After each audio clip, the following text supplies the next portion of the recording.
Once upon a time, in the whimsical town of Tinselville, there was a golden steam locomotive named Percy. Percy was not just any locomotive. He was the pride of the Tinselville Railway, renowned for his elegantly polished brass and intricate gold leaf designs. As the festive season approached, Percy became the town's centerpiece, adorned in all the glories that Christmas could offer. Percy bore a wreath of evergreen sprigs around his smokestack, complete with twinkling lights that sparkled under the winter sun.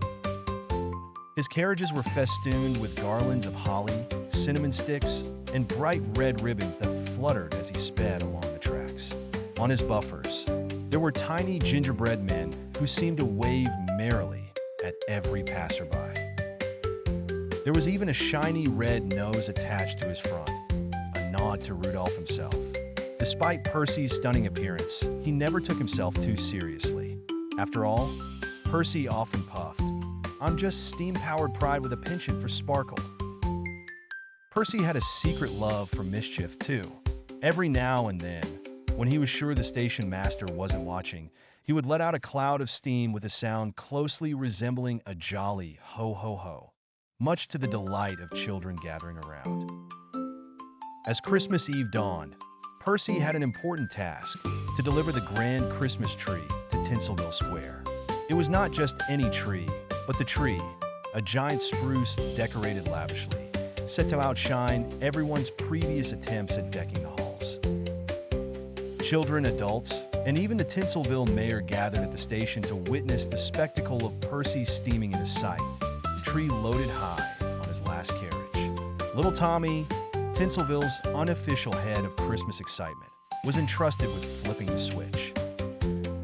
Percy, always a fan of suspense, slowed down deliberately, teasing the crowd, drawing out the magic of the moment. With a whoosh and a whistle, Percy came to a stop, and the tree, grand and resplendent, seemed to inhale the town's cheer.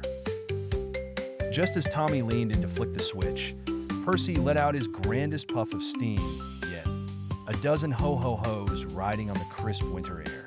The lights blinked on, and the tree sparkled so brightly that the North Pole might have gotten a bit jealous. The sight was so sublime that even the normally stern Mr. Fortescue, owner of the town's trinket factory, broke into a rare smile, declaring, "Percy, you glorious piece of puffery, you never cease to dazzle us all." There was laughter, there were cheers, and amidst it all, a golden steam locomotive stood proudly, twinkling and shining, as the most festive locomotive that ever chuffed down the tracks. From that day on, Percy was not just a train, but a legendary figure, cherished in stories told by candlelight and sketched in holiday cards sent far and wide. He'd hear these stories as he rested in the shed, steam gently hissing, always ready for another magical Christmas season to transform him once again into the golden joy bringer of Tinselville.